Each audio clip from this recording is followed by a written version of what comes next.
अस्सलाम वालेकुम, welcome back to phenomenal facts. आप सल्लल्लाहु अलैहि वसल्लम एक ही रात में स्टार्स, प्लैनेट्स और गैलेक्सी को क्रॉस करते हुए ज़मीन से आसमान की तरफ गए। अब अल्लाह पाक ने कुरान पाक में एक जगह इरशाद फरमाया कि ज़मीन और आसमान के दरमियान हर चीज़ अल्लाह का जिक्र करती है और अल्लाह को सजदा करती है। दैट्स मीन सारे स्टार्स, सारी कायनात, हर चीज़, ये फूल, ये दरख्त, ये पहाड़ अल्लाह को सजदा करते हैं। लेकिन ये कैसे पॉसिबल है? सजदा तो इंसान ऐसे करता है, और कभी इन दरख्त, फूल, पहाड़, स्टार्स वगैरह को हमारी तरह सजदा करते हुए देखा है? नहीं ना। लेकिन अल्लाह ने कुरान पाक में बार बार इस चीज़ का जिक्र किया है कि सारी चीज़ें अल्लाह की इबादत करती हैं। तो यूनिवर्स की इन सारी चीज़ों में कोई ना कोई बात तो कॉमन होगी। आज से हज़ारों साल पहले ऑलमोस्ट सारी दुनिया की ये सोच थी कि ज़मीन साकिन है, ज़मीन गर्दिश नहीं करती और दुनिया का सेंटर ज़मीन है। लेकिन एक इटालियन साइंटिस्ट ने दो लेंसेज को अलाइन करके रखा तो इसे पता चला कि ऐसा करने से दूर की चीज़ों को करीब से देखा जा सकता है। छोटे छोटे दूरबीन तो पहले ही दुनिया में मौजूद थे, लेकिन इन्हें सिर्फ चंद एक काम करने के लिए इस्तेमाल किया जा सकता था, जैसे समंदरी सफ़र या फिर फौजी लोग यूज़ करते थे। इस साइंसदान ने क्या किया कि स्कोप का रुख आसमान की तरफ कर दिया और एक ऐसा बड़ा स्कोप बना दिया जिसमें इसने दुनिया से पहली बार चांद और सूरज को बिल्कुल करीब से देखा। और इस साइंसदान ने क्या किया, इन सारों की मूवमेंट्स को ऑब्जर्व करना शुरू कर दिया। इसने देखा कि ये भी बाकी प्लैनेट्स की तरह गोल हैं, लेकिन जुपिटर के ऊपर जो लाइट है वो महीने के डिफरेंट दिनों में बदल रही है। और इसने देखा कि विनिस का भी यही हाल है। अब ये सब कुछ ऐसे पॉसिबल था कि अगर ये सारी चीजें सूरज के गिर्द घूम रही होती, दुनिया के नहीं। साइंसदान ने ये बातें पूरी दुनिया को बताई कि यूनिवर्स का सेंटर जमीन नहीं बल्कि सूरज है। लेकिन इस बात को सुनकर यूरोप के सारे चर्चिज उसके दुश्मन बन गए, क्योंकि उस जमाने के लोगों का यही ख्याल था कि जमीन ही यूनिवर्स का सेंटर है, जिसकी वजह से साइंसदान को ये सजा मिली कि वो हमेशा के लिए घर में बंद कर दिया गया। लेकिन इसने हिम्मत ना हारी और अपना काम जारी रखा और उसकी इन रिसर्चेस को बाद में पूरी दुनिया ने माना।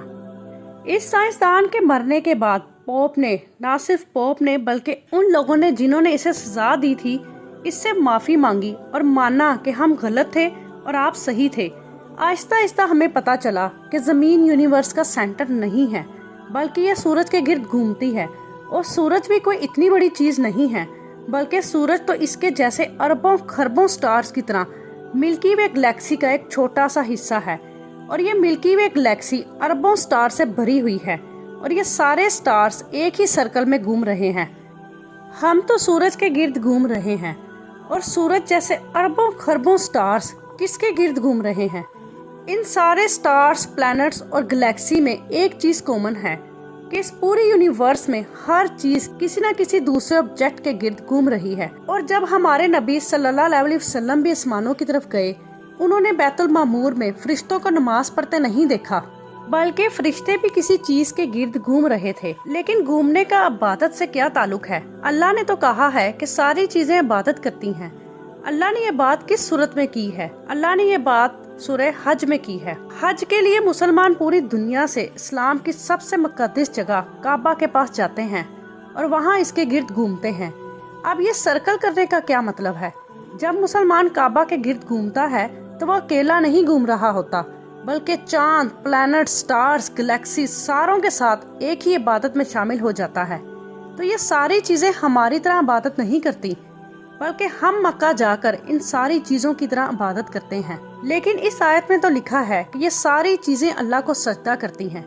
सजदे का मतलब हमारी तरह का सजदा नहीं होता, बल्कि इस निज़ाम के मुताबिक चलने को भी सजदा कहते हैं जो अल्लाह ने बनाया है। हर चीज, पहाड़, दरख्त, जानवर, ये सब सजदा करते हैं, लेकिन ये सब सर्कल में नहीं घूमते। आज से हजारों साल पहले ये कंसेप्ट बना कि कायनात की हर चीज एक बहुत ही छोटे पार्टिकल, एटम से बनी हुई है, जिसको 200 साल तक पूरी दुनिया भूल गई। लेकिन इस कॉन्सेप्ट पर दोबारा रिसर्च शुरू हो गई और साइंसदानों को कई सालों बाद इस रिसर्च से पता चला कि एटम सबसे छोटा पार्टिकल नहीं है, बल्कि इसके अंदर और भी पार्टिकल्स हैं, जिसे प्रोटॉन, न्यूट्रॉन और इलेक्ट्रॉन कहा जाता है। प्रोटॉन और न्यूट्रॉन हमेशा एटम के सेंटर में होते हैं और इलेक्ट्रॉन हमेशा इनके गिर्द घूम रहे होते हैं।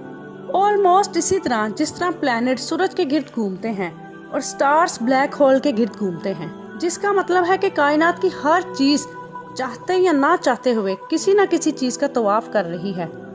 और जब कोई मुसलमान काबा का तवाफ करने जाता है तो कायनात की हर छोटी से छोटी चीज, जैसे एटम के अंदर इलेक्ट्रॉन से लेकर कायनात के बड़े ऑब्जेक्ट, स्टार्स, प्लैनेट, गैलेक्सी और इवन बैतुल ममूर में फरिश्तों के साथ एक ही इबादत में शामिल हो जाता है।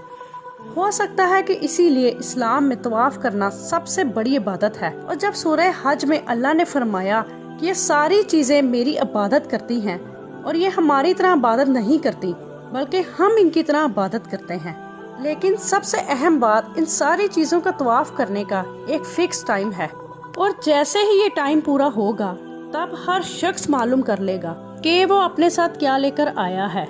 चैनल को लाइक और सब्सक्राइब करें। मिलते हैं नेक्स्ट वीडियो में, तब तक के लिए फी अमान अल्लाह।